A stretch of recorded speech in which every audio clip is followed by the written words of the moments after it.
Good evening.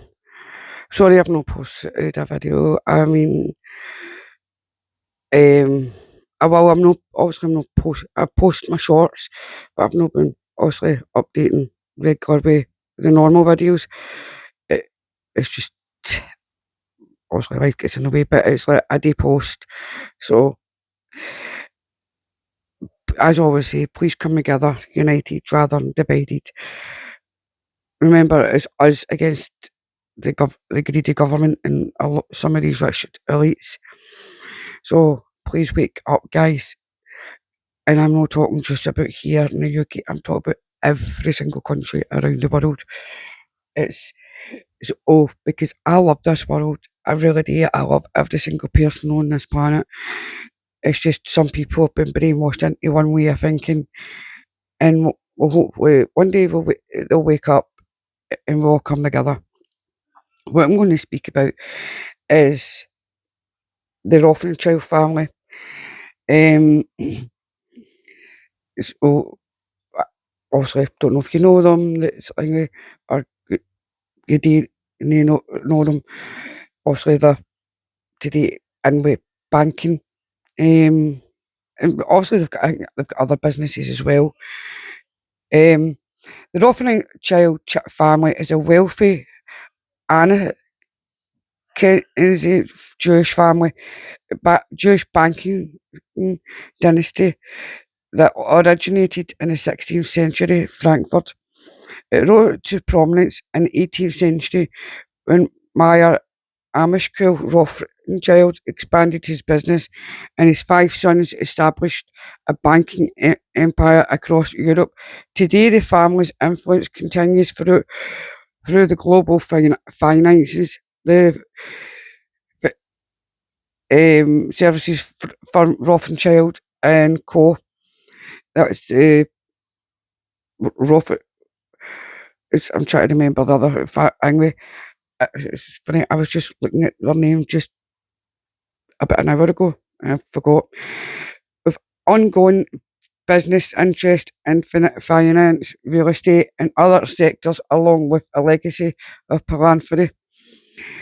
Origins and expansion, humble beginnings. The family name comes from the 16th century Frankfurt house of ancestor Isaac Ehrlich and Balkarach, which was called Zum Rothschild at the sign of the Red Shield. That second name rings a bell. It really does. Excuse me a minute. I need to go get my cat. She's trying to be greedy and open up cat packets. Give me 2 seconds.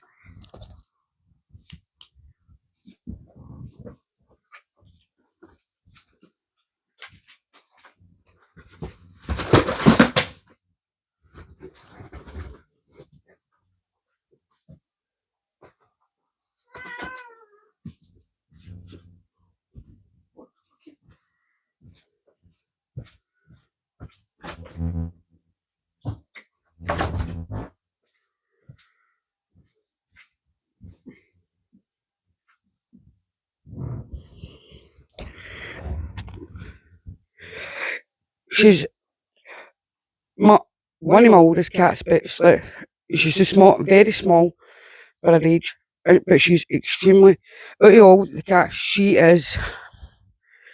thinks she's the boss of the house, and she thinks she can just go take food whenever she wants it. She's anyway. Where was it? The founder, Maya Amishkel Rothschild, 1744 to 1812, started as a dealer in antique coins and expanded the business to include government bonds and textiles. See, I've heard a lot of stories about the Rothschilds that when they were, I think it was in Germany,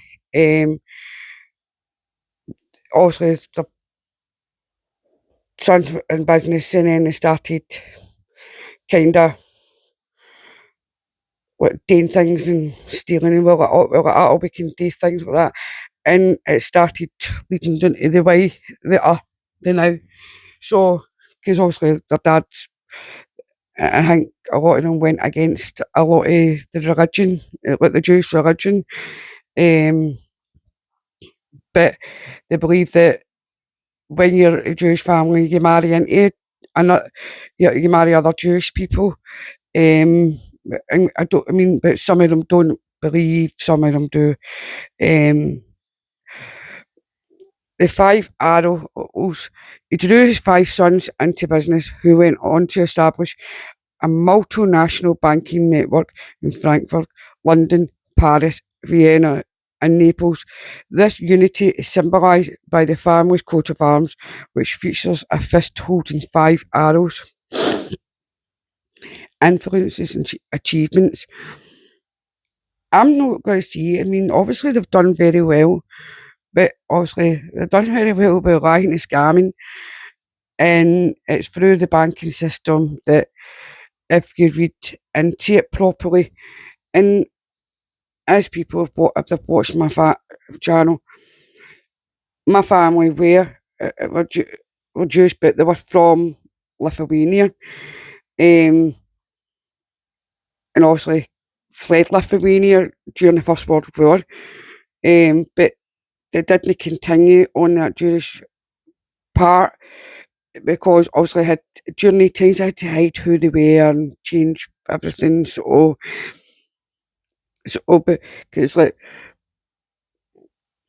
Anne's mum was end up being Protestant, and all them ended up with different religions. So it's like the Catholics and Jehovah Witnesses, and so and nothing, not one, not one of us have went down the Jewish heritage. But I'm the only one that is interested, not to go into that part. Just reading it and actually keep being proud, because if it wasn't for them, I wouldn't be here. And believe me, not all Jewish people have got money. Certain people have something, certain people don't.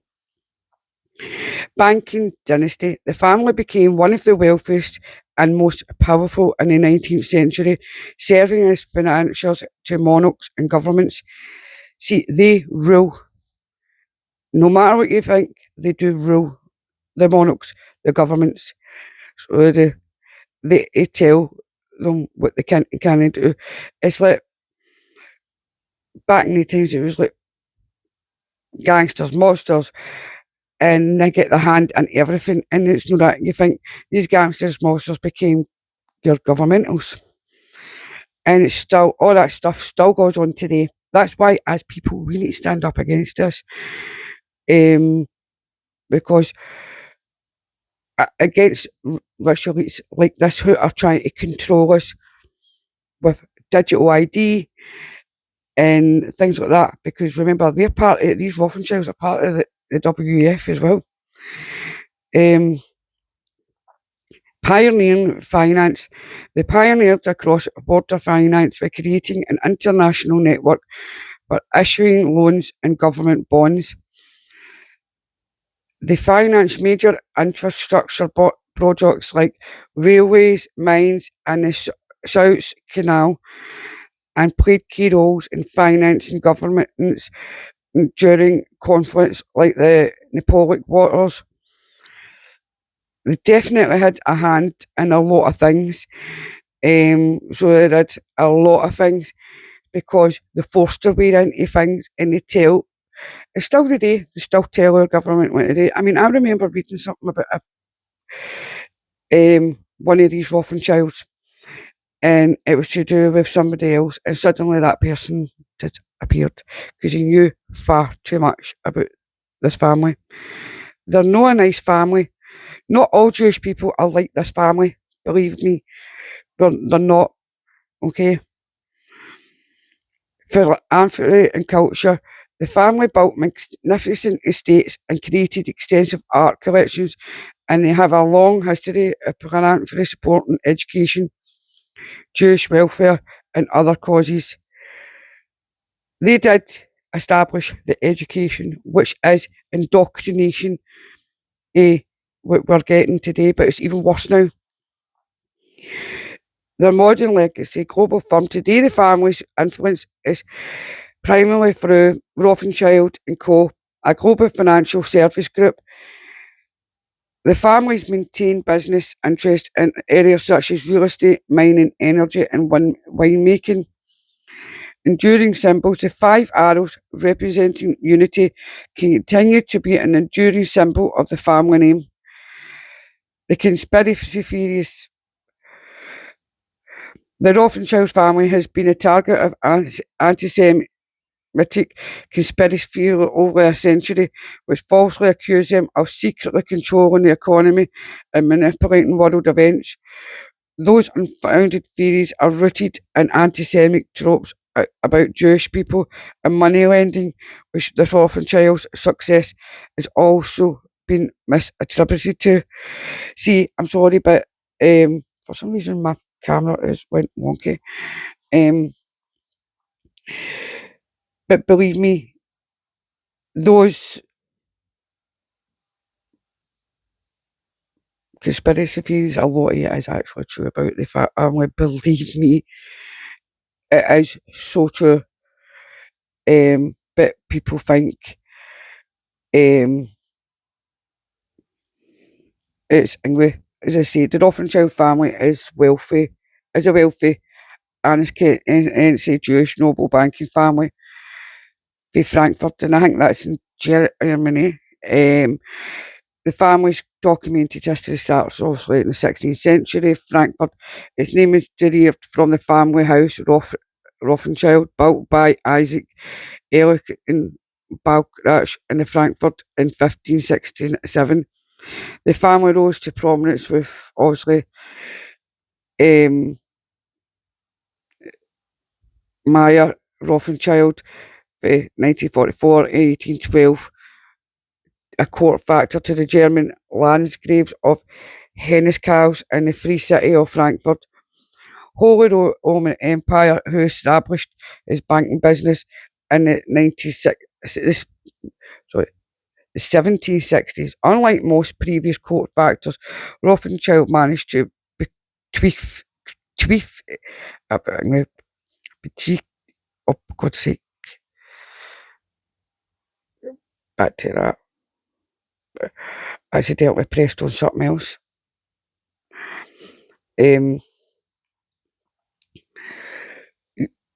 Obviously, like court factors, Rothschild managed to bequeath his wealth and established an international banking family through his obviously sons.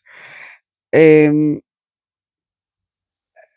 tells you obviously about, as I already explained, to where they were. The family were elevated to noble rank in the Holy Roman Empire in the United Kingdom. The only subsistence branches of the family are the French and the British ones. I mean, I don't know if anybody can see this. Hold on.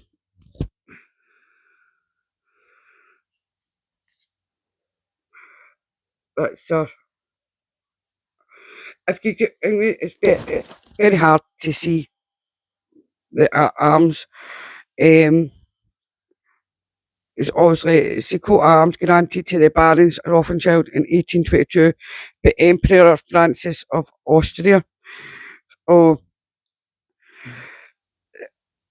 it's a lot of people are saying that they go back to like the times of, but if you think if they're Jewish, it does go back to the times like Egypt and all that, because a lot of people, that's where, I mean, Jewish means, I think it's Judea is Jewish, because obviously a lot of people for different things, they came, that originally it's obviously were taking in people, and then obviously in 1948 Israel became a state, because obviously they're having conflicts like they're having just now. I don't agree with any government on either side, because people get hurt because of that, and I don't agree with if somebody gets hurt and they're in prison to be released out of prison. So, and the fact is, one side is so brainwashed with a certain government that they can't think for themselves, which is an absolute shame. And it's not saying that we're brainwashed, but a lot of us are awake to our governments compared to the guys who are not. And hopefully one day they'll wake up to that and start thinking for themselves. And because as the fact is, nobody should be held as human shields for when there's a war going on. That's wrong. I get there's angry, but now there's a ceasefire. It's like, hopefully, please, hopefully, this is an end to all this rubbish, because people for Israel, I mean, and I support people on the ground, like the Jewish people, the people on another side, whatever they want to call themselves. But remember, it's your governments that are implementing these wars, and us, the people, are just pawns in their game. During the 19th century, the Rothschild possessed the largest private fortune in the world, as well as in the modern world history. The family's wealth declined over the 20th century and was divided among many descendants. Today, their assets cover a diverse range of sectors, including financial services, real estate, mining, energy, architecture, and winemaking. The family additionally is also philanthropic endeavours and non-profits. Many examples of the family's rich rural architecture exist across the North and Western Europe. The Rothschild family has frequently been subject to anti-Semitic conspiracy theories. Well, so is a lot of Jewish people, but the fact is they've got their hand in the banking, and the banking is, well, they're the richest people, and they've been found out to be having a hand in everything.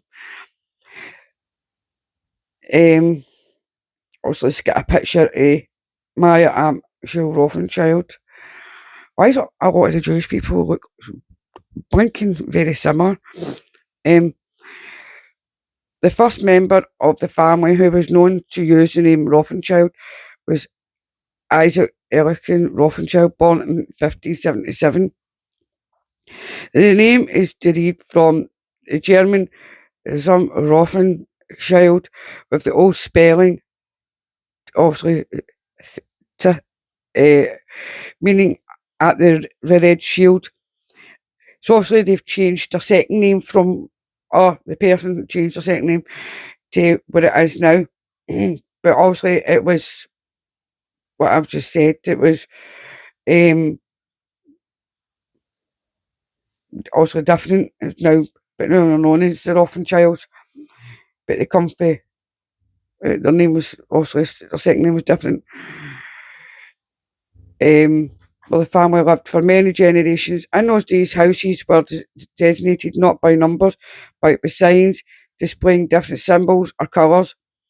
A red shield can still be seen at the centre of the Rothschild coat for arms. The family's ascent into international prominence began in obviously 1744 with the birth of Meyer Amischel Rothschild in Frankfurt am Main, Germany.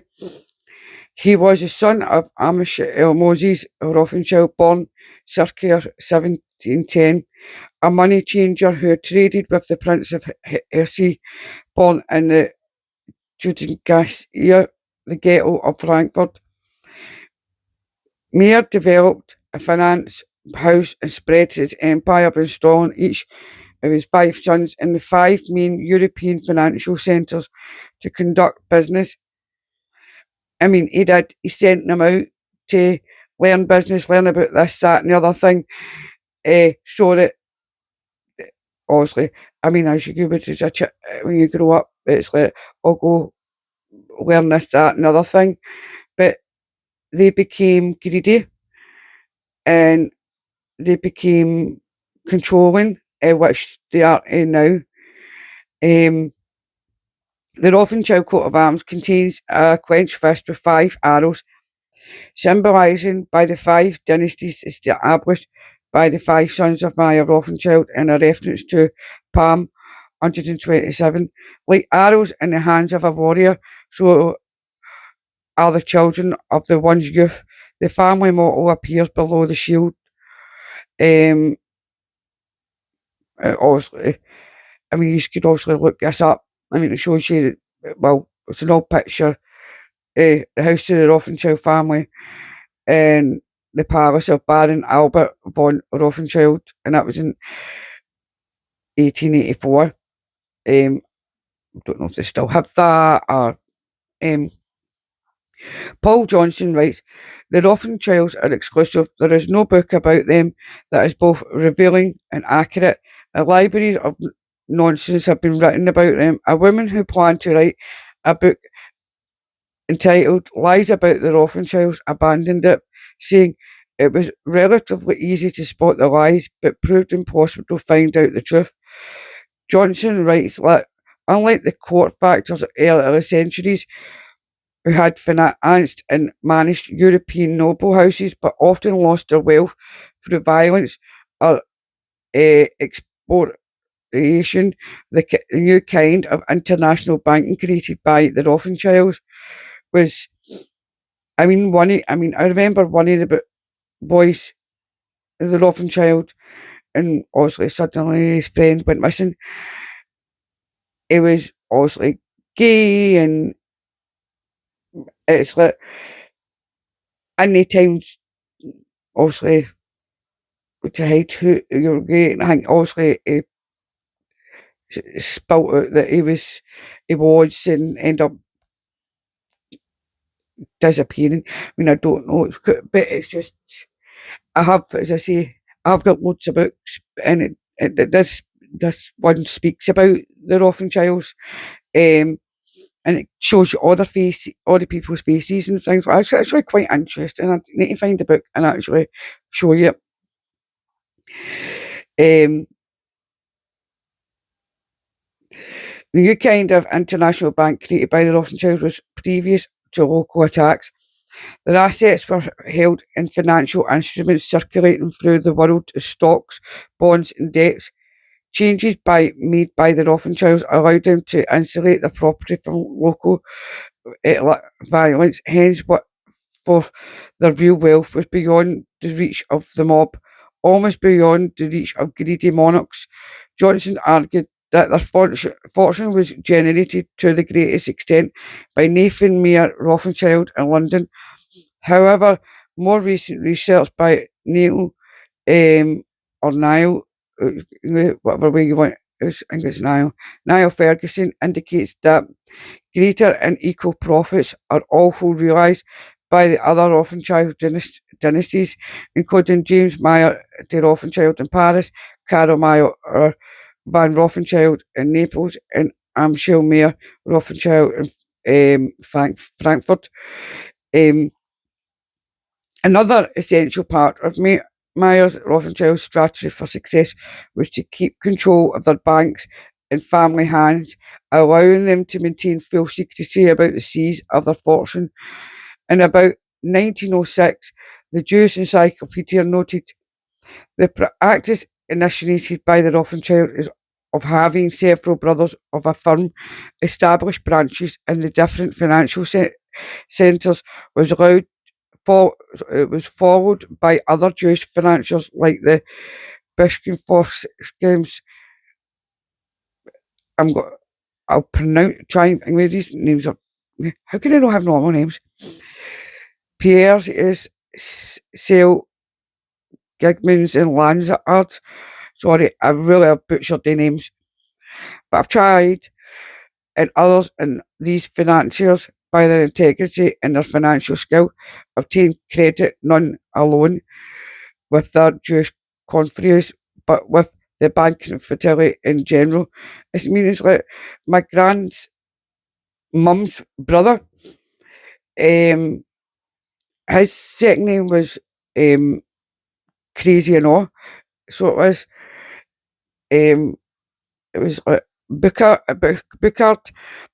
but it was spelt differently. And also, they just changed a letter or two, I think it was, because obviously they wanted to make it more English rather than Lithuanian and no sort of too Jewish looking. So saying they had to hide things. With the banking fertility in general, by this means, Jewish financiers obtained an increasing share of international finance during the middle and last quarter of the 19th century.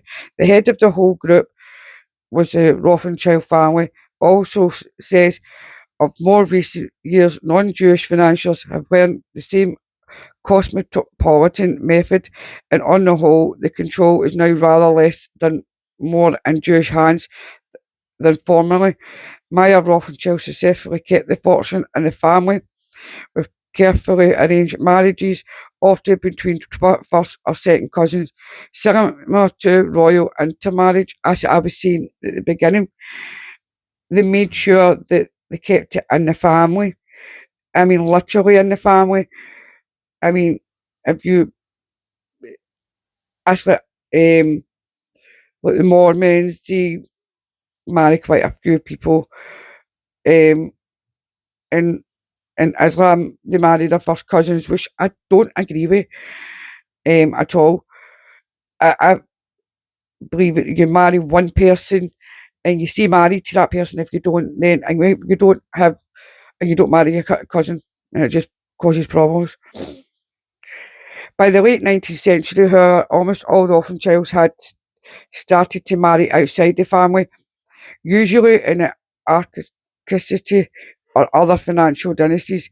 The sons were Amichel Meyer Rothschild, 1773, 1855, Frankfurt, died childless, so his fortune passed to the sons of Salomon and Kalman. Salomon Meyer Rothschild, 1774 to 1855, Vienna. Nathan Meyer Rothschild, 1777, 1836, London. Kalman Meyer Rothschild, 1788, 1855, Naples. And Jacob Meyer Rothschild, 1792 to 1865, in Paris. The German family name Rothschild is pronounced, obviously it would say it's in German, but I do not speak German. Unlike, obviously, in English, the surname Rothschild is rare in Germany. The families by country: Rothschild's banking family of Austria, Rothen, the banking families in England, the banking family of Naples, and the banking family of France. Obviously, it talks about, again, about the five sons were elevated to the Austrian nobility by Emperor Francis I of Austria, and they're all granted the Austrian hereditary title of Baron.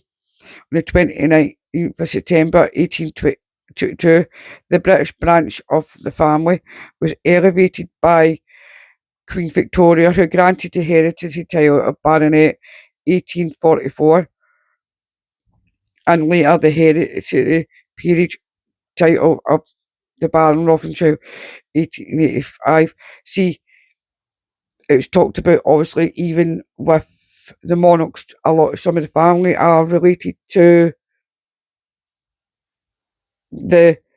all the Rothschilds and things like that as well.